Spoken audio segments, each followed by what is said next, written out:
ఒక యదవనాల, పశువనాల, ఇంకా ఏమైనా పదాలు ఉంటే అవి కూడా యాడ్ చేసుకోవచ్చు. ఆడి పేరేంటో బంగారు రాజు అంట.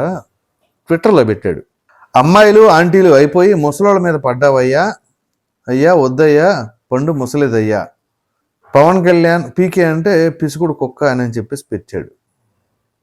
ఈడిని ఏం చేయాలి? ఏంటి వీడి బాధ ఏంటి? పవన్ కళ్యాణ్ లాంటి నాయకుడికి పేరు పెట్టాడంటే ఈడు ఆలోచన ఏంటి? వేల కోట్లు దొబ్బేసి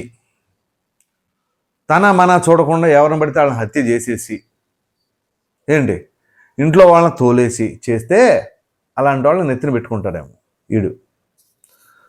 పవన్ కళ్యాణ్ అంటే ఆ పెద్ద ఆవిడతో ఆలింగనం చేసుకుంటే దాన్ని కామం రూపంలో మాట్లాడుతున్నాడంటే ఇట్లాంటి నా డాషుల్ని ఏం చేయాలో మీరు కామెంట్లో పెట్టండి. ఏంటో ప్రతి ఒక్కడికి వాడికి మూతి మీద మేసం వచ్చినా రాకపోయినా, లేకపోతే వృద్ధులకి నోట్లో పళ్ళు ఉండా ఊడిపోయినా, ప్రతి ఓడికి పవన్ కళ్యాణే కావాలి. పవన్ కళ్యాణ్ అనగానే ఎందుకు అంత అక్కసు?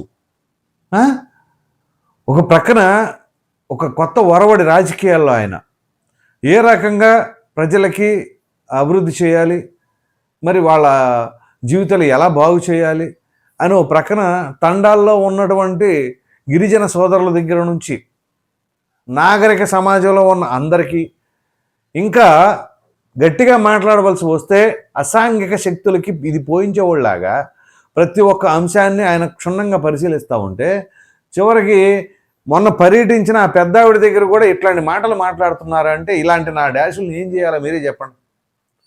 సో వీడి అసలు ఏ ఊరు, వీడి బ్యాక్గ్రౌండ్ ఏంటి, అసలు వీడి వ్యవహారం ఏంటి, వీడి ఆలోచన విధానం ఏంటి, పైనుంచి కిందాక చీల కొట్టాలి, ఊడ కొట్టాలి ఒక్కొక్కడిని. మీకు చేతనైతే సమాజానికి ఉపయోగపడేలాగా ఏదైనా చేయండి. సరే సమాజం సంగతి తర్వాత, కనీసం మీ కుటుంబానికి మీ ఇంట్లో వాళ్ళకి ఉపయోగపడేలాగా మీ కెరీర్ని మలుచుకోండి. ఈ పనికిమాలిన పోస్టులు పెట్టి సమాజాన్ని అస్థిరపరిచేలాగా లేకపోతే ఇంకొకరిని హేళనపరిచేలాగా చేశారనుకోండి, తెలుసు కదా ఇప్పుడు అధికారం ఉన్నప్పుడు విర్రవీగిన వాళ్ళ పరిస్థితి ఎలా ఉందో తెలుసు కదా.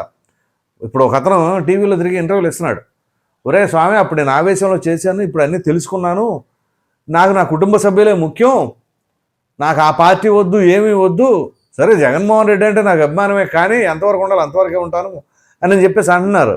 ఇప్పుడు ఈ పిల్లనాయాలందరూ వచ్చేసి ఎలా పడితే అలా పోస్టులు పెడుతున్నారు. రేపు ఈ పిల్లనాయాలను లోపలికి తీసుకెళ్ళి కుళ్ళబొడితే ఒక్కొక్కడిని అప్పుడు లైన్లోకి వస్తారేమో.